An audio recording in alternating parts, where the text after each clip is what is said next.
doing? Good. Who is excited for the fall season to be here? Yeah, who's still holding out for last hopes of summer? Well, you guys are wrong. Fall is the best. I love the fall season. I'm excited. It's Fall Kickoff Sunday for us here. It's Jump In Sunday at Thrive. If you're watching online, thanks for joining us. If you're watching this not on Sunday, you missed Jump In Sunday, and it was awesome. I already know it. I love the fall season for a lot of reasons. I am a big sports football enthusiast. I love watching, not playing. I don't care about that. I want to watch and I want to critique because I couldn't do it if I wanted to, but I'm happy to tell them what they did wrong.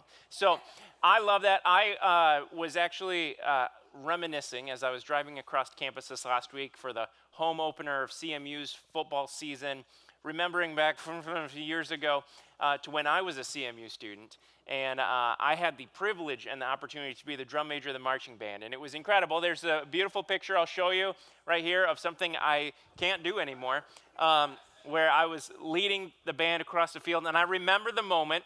I remember auditioning to be drum major. And I remember thinking, boy, the odds are not in my favor here. I'm one of 350 people in the marching band, and there were some 40-some people, I think, who applied for this position, the one position of drum major. And I remember working through that process, and I remember thinking, boy, this would be an incredible dream come true. This would be so much fun to lead the band. It would be so much fun to be out there in front of everybody. I love that stuff. I love conducting. I love being a part of that whole thing.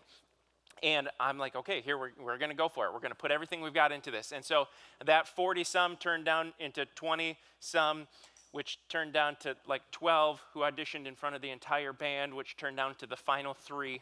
And I remember going into the office of the director, and the 3 of us were there, and he was going to make his announcement of who got it. And I'm like sweating profusely. And I had hair back then that was beautifully done. I remember like the sweat dripping off and like having this cool Fonzie moment where you just kind of go back with it. Those of you who don't know Fonzie, sorry. That was a dated reference. I realized as soon as it came out of my mouth, like that was a terrible example. Harry Styles moment, is that better? And so I remember being in that moment where he finally said the name, and I was like floating. I was on cloud 9. It was a dream come true for me. I remember the odds were completely against me, but somehow it was awesome. It's just this cool moment where I got to lead the band, and that was a while ago, and I no longer have hair, though it was beautiful while it lasted. I now pop.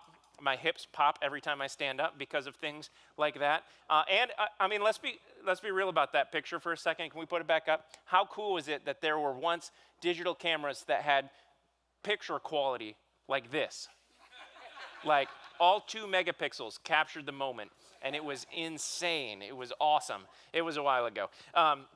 You may have had a moment in your life where you feel like the odds are completely stacked against you. You've got hopes, you've got dreams. Maybe God has put something in your life where you feel like, I need to move forward in this. I need to take this next step. Or I've got this huge dream of how I want to help change the world. Or maybe you just think, I would just like to make an impact in my family. Or something smaller, but still just as substantial. But you feel like, boy, the odds are against me in this one. I don't have the resources. I don't have the time. I would rather somebody else do it, and I'll cheer them on. Like all of these things that we pile on. And these are the types of underdog excuses that we bring to the table often, where we play the game that wouldn't it be amazing if somebody could change the world, if somebody could do something about what we're seeing or this situation. But it's probably not me because I don't have what it takes to do that. But somebody really should. And that's what we're talking about in this series. And sometimes I think I talk to a lot of people who have the same stories that I do that feel like this statement is true. The odds are against me. It would be incredible to accomplish something great. It would be incredible to see God move and do powerful things through me, but the odds are against me. It is not likely this is going to happen. I don't have what it takes, but here's the beautiful thing, and I'll just let the cat out of the bag right out the gate this morning. The most beautiful thing about that challenge of the odds are against you is the fact that it has never been about your strength and your resources, ever. It's never been about, do you have what it takes to pull this off? Because it's about God's work through you. It's about Him leading the charge. It's about Him giving you dreams and visions and goals and these ideas of what I want to pursue and how I want to make an impact around me, and following God's lead rather than us seeing how much we can bring to the table, because you will always be the underdog if you're going off of your strength and what you can bring to the table. There will always be somebody who seems like the odds are in their favor and not yours. And there will always be those situations where it feels like everything possible is against you. I think about where we're at as a church. I think about the building campaign project that we're on, where it feels like, I don't know how in the world we're going to raise all the money we need to build what we're going to build. I don't know how we're going to jump through all of the hoops to get the land finalized for us that we can do what we want to do. The odds are always going to be against us, but the beautiful gift is that the odds are always in God's favor. Always. The odds are never against him. He owns the cattle on 1,000 hills. He's got all the resources that we could ever need. God is the one leading. God is the one who's working. And so the odds are always in his favor. And when we put our faith and our trust in that rather than our own strength, our own abilities, some incredible things can happen. And I've witnessed some incredible things. I think about just the fact of who we are as a church. We are a church that exists to create environments that people who have given up on God and given up on the church would find irresistible. Like people who have decided, I don't know what's going on, I walked away from faith, or I got hurt by a Christian, or the church has hurt me, or whatever it may be. We want to be a safe place that people feel welcomed and where they feel like they can explore that faith again and rediscover who Jesus is. And I remember last week, just an incredible conversation that happened at the end of the service where this individual came up to me and just shared their life story about how God has been working and how God has shown up, because in one moment they decided that the church was not for them, and 9 years later, they decided to come back to the church, checked out Thrive, got connected here, and has rediscovered their faith and has rediscovered a safe place to ask questions about who God is and to grow their faith. And that was last week, okay, that this happens. Like, this is continuing to happen. The odds are never in our favor, but the odds are always in God's favor, that he will do what he says he's going to do, and he will show up every time. And I love that this is a place where that can happen. And I'm really excited because next week I'm going to announce something really cool. So make sure you're here next week because it's going to be fun. That's all I'm going to say. It's going to be good. There are story after story after story of people in Scripture where the odds were stacked against them, where it seems like against any possible means, there's no way this is going to happen, and God leads and God directs, and then something incredible happens. Story after story after story. Today we're going to look at one in the book of Judges. If you brought your Bible with you, it's Old Testament. It's about a quarter of the way into your Bible. If you just want to follow along on the screen, you absolutely can do that as well. But we're in Judges, and the Israelite people, God's chosen people, are in captivity again. They were God's chosen people that he wanted to bless and make a great nation out of, that he wanted to grow this community, but they found themselves disobeying God again and getting captured, and now they're in Midianite territory, and the Midianites are over them. They've taken their crops, they've taken their land, they've taken their resources, they've taken their dignity, they've taken their hope, they've taken just about everything away from these people, and they are crying out to God, God, help us. The odds are against us. There is no way we can move forward without your help. And God does something incredible in that moment, and everything changes in an instant, and their lives are better. Not true. Wouldn't that be insane, though, if you could just pray and, God, change these circumstances right now. I need the odds in my favor. I need help. And just boom, that would be cool. That's not usually how it works.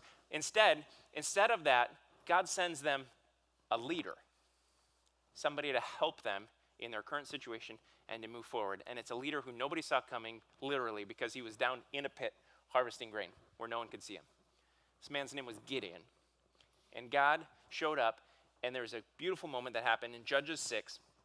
It says, the angel of the Lord appeared to Gideon, and he said, the Lord is with you, mighty warrior, which is like nice. If you're going to have somebody lead the Israelites out of captivity, a mighty warrior sounds pretty good, right? Except he is, again, in a pit. He is nobody. Nobody. And God says, you are a mighty warrior. Really? Like me?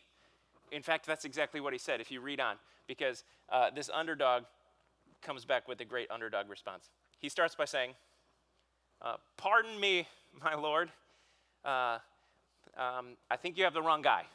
I think is basically what he's saying. He's saying, pardon me, but if the Lord is with us, why has all of this happened to us? Why are we in captivity? Why is the world such a weird, messed up place? Maybe you've asked this question before. Where are all the wonders that our ancestors told us about when they said, did not the Lord bring us out of Egypt? But now the Lord has abandoned us and given us into the hand of Midian. When Gideon's looking through his eyes, through a human perspective, he does not understand what's going on here. In fact, nobody does other than God in this moment. Gideon's going, this doesn't make sense. If you're good and you're faithful and you're going to do incredible things, why am I seeing such a mess around me? Why is this world so broken? What is going on here? And my favorite part of this is God's response to that question. The Lord turned to him and said, go in the strength you have and save Israel out of Midian's hand. He doesn't acknowledge the question at all. He's like, yeah, I see your question, but let's get right back to the point, okay? Go in the strength you have and save Israel out of Midian's hand. Am I not sending you? He's saying, hey, pay attention here, buddy. Like, you got your excuses, you've got your questions, you've got these things, but just, hey, lock eyes for a second. Just stick with me, buddy. And Gideon's response is great. Once again, yeah, but pardon me. I hear what you're saying, but how can I save Israel? My clan is the weakest in Manasseh, and I am the least in my family. A true underdog of underdogs. The Lord answered, I will be with you, and you will strike down all the Midianites, leaving none alive. Beautiful. My guess is if we continued to be there in this moment, he would then go, okay, pardon me. How? And again, I'm still sure you have the wrong guy. Like, Gideon? No? Me? Okay, it is me. Okay, got it. And he goes on, and he actually, in fact, does what I would have done. He says, okay, that's funny. If you really are God, prove to me that you're God. And he did these. He asked for 2 signs that God would show that he is who he says he was, that this was actually God talking to him. Like, this is a real thing, right? Like, yeah, this is real. And he shows up, and God does this. An incredible thing. But I love what he says at the beginning of that verse. He just simply says, go in the strength you have.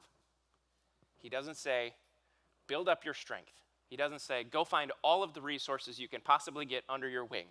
Get all of the right things in all the right places so that the odds are confidently in your favor, and then we'll move forward. He says, go in the strength that you have already. Go. Just go. You're not prepared. In fact, you didn't even know about this plan more than 3 sentences ago. But go in the strength that you have, and I will defeat the Midianites through you, through your leadership. It's an incredible thing. And if you're looking at your life going, I feel like God is leading me forward, or I would love for God to lead me forward and just give me a vision or a direction or some sort of understanding of what next step I need to take so that I can impact the world around me, so that I can share my faith, so I can be a bolder Christian, so that I can live my life the way God has called me to, I'm confident that the answer of where to start is right there. Start with what you have. Start with what you have. You don't have to wait until the odds are in your favor. You don't have to wait until you have all the right resources or all the right questions or all the right answers. You go in the strength that you have, and God leads the next step when he gets there. More often than not in Scripture, when you see God telling somebody to go, he tells them where to go and never tells them how. Because he's going to give them that as they go. He's going to give them what they need as they go. He's saying, go in the strength that you have. So Gideon did what he could. He assembled the biggest army he could possibly find, 32,000 men, to go fight the Midianites. That's a pretty big army. Except when you look at it, and the Midianites are 135,000. Okay, 32,000 against 135,000. Not great odds. So Gideon cries out to God, and God says, no, you're right, those aren't great odds. Go ahead and tell any of your men who are scared that they can go home, and then use that army that's left. Wait, what? Like, the odds are supposed to swing the other way. And so all the people who were scared got permission to leave, and they were down to 10,000. And Gideon's like, okay, here we go, God. And God's like, take them over to the river. And anyone who goes into the river and cups their hand for water and then laps it like a dog, put them on one side. And anyone who just leans over, gets down on their knees and just drinks straight from the river, put them on the other side. And the ones who just lean down and drink, send them home. Proof that God is a dog person. He likes the thing, you know. No one in their right mind is a cat person. And if you are, you probably also like camping. And, you know, you're just one of those people, and that's fine.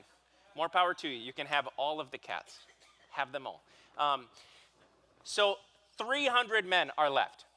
300. He started with 32,000. He's down to 300 men, and God says, this is your crew. These are the guys you need to go defeat the Midianites. If you're a math person, you'll realize that this is 450 to 1 odds. 450 to 1. Those are not odds you go to the casino with. Those are not odds that that's saying I am going to put all of my resources into betting that the Lions are going to win the Super Bowl this year. That's just, you're throwing away everything you've got in that moment. But God says, go. This is my crew. This is who needs to go. In fact, Gideon, after receiving some more confirmation, turns around and he says this, Judges 7:15-16, get up. The Lord has given the Midianite camp into your hands. Dividing the 300 men into 3 companies, he placed trumpets and empty jars in the hands of all of them with torches inside. This is his game plan, guys. Like, hey, there's 135,000 people we need to fight. You get a trumpet and you get a trumpet. Like, he's saying, you know what? If we're going to defeat this many people, here's what we need. Everybody's getting their trumpets. You got your trumpet? Okay, good. We got some epic mason jars, compliments of Chip and Joanna, because they're really into farmhouse chic back then, you know? And so they've got their jars, they've got their little candles. You guys ready? Like, what in the world? This is what we're fighting with? God says, narrow that army down. Head into battle. I don't think the odds are in your favor in this moment, but he needed every one of these people to be on board and ready to go and ready to defeat the Midianites. Let's go, everybody in. I am in a season right now, it's the fall season, and so I'm coaching a couple of soccer teams, which is a lot of fun. I love coaching soccer. I've got a first and second grade team, which is absolutely adorable. It's like a bunch of cats following a ball around a field. I've got a third and fourth grade team, which is a little bit more strategic and a little bit more fun for me because I get to play the game a little bit more. But I was coaching the first and second grade team yesterday, and there are some players who want to be there and want to be in the game. And there are some players whose parents really want them to be in the game. You know what I'm talking about, right? There's this little boy who's like half the size of everyone else. I won't use names because it doesn't matter, but his name is Timmy. No, I'm kidding. And I put him on the field, said, here's your position, go. Your goal, your object is to put the ball in that net. Okay. Gets on the field, and I don't know where he actually was because his body was there, and that was it. Like, he was clearly not in the game. He has no interest in being there. In fact, when I brought him back to the bench after about 5 minutes of gameplay, he was more excited to sit back on the bench than he ever was to get out on the field. He is confidently the kid who is there for the snacks at the end of the game. You know what I'm talking about? You've seen these kids play. Maybe you were that kid. Here's the problem with that, one that doesn't work well for soccer. But the real problem for me is that is a beautiful example of what the American church tends to look like, where we get really excited to watch other people get in the game and do something awesome. And we are there to sit on the bench and have some snacks. And we get really excited to cheer people on. But part of Gideon's message, part of his story that he's teaching here is that it takes all of us to get in the game. We all got to jump in there. In fact, in Christianity, there is no such thing as a bench. Like, there isn't one. And some of us, and I'm not just talking this room or this group of people online, I'm talking some of the American church and beyond the American church, are so comfortable making our own benches that we've forgotten what it even feels like to be in the game. We've forgotten what it feels like to actually follow Jesus. See, believing in Jesus is a really great first step, but that's the first step in your faith. It is not the final step in your faith. It's about getting in the game. It's about being active in your faith. It's about putting some legs underneath you and running and doing something incredible. And God will give you that direction when you're ready, when he knows that you are ready, when he knows that the right moment is there. You just have to be willing to say, yes, God, whatever that is, put me in, coach. But too many are just comfortable coming to church and taking the snacks. Like, okay, give me what I want, give me what I need, I'll be back next week. But that's not an exercised faith. That's not a faith that's growing. In fact, today is Jump In Sunday for us, and every one of you who's in the room got one of these on your seat. If you're online, there'll be links on how to participate in all these different things. But my goal for all of us, everyone who's a part of this church, is that there would be 100% participation. That we're not just a group of people who come and want to sit and eat the snacks, but we're people who want to get involved and exercise our faith and jump in. And so there's a few different ways I want to challenge every one of us to jump in today. The first one is into small groups. Small groups are our bread and butter. Small groups are where you can get into a small community where you can either talk about what was shared in the message on Sunday and dig in a little bit further with some questions that will prompt you and take you in. There's other small groups that are specifically for men or women. There's groups for Christians who have been Christians forever and want to go a little bit deeper in their faith and just dig in. There's some for people who have just questions. I don't even know who God is. I don't know how to read a Bible. I don't know what the Bible even is all about. Like, awesome questions. I love those questions. There is no judgment if you have those questions, because those are incredible questions to ask. Those are beautiful. Whatever place you're in, I want to invite every one of you, 100% participation in a small group this fall. Small groups kick off this next week, and we would love for you to be a part of one of those. We say that you can't do life alone, and you can try, but it's not going to last long. You got to do life with a group of people. I love my small group. I look forward to my small group every week. It's just a great group of people. But join a small group. Teams, jump in, serve on a Sunday morning. Whether that's something as non-complicated as holding a front door and greeting somebody with a smile, or as complicated as brewing the perfect cup of coffee to wake everyone up in the morning. Serving in kids, serving with one youth, investing in our next generation. We love kids and students. Be a part of that. Serve on a team. They're all listed there. Be part of a great team.